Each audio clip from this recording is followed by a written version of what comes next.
আরে ভাবি, শিফুরেও একটা দেন না। নাও বাবা, তুমি একটা নাও। আরে না না ভাবি, ও খাবে না, ওর না পেট খারাপ।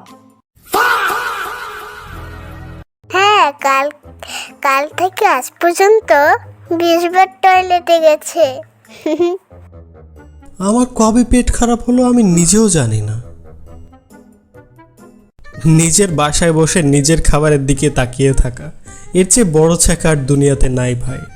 আচ্ছা ভাবি, তাইলে আজকে আসি, অন্যদিন আবার আসবো। ঠিক আছে আপা।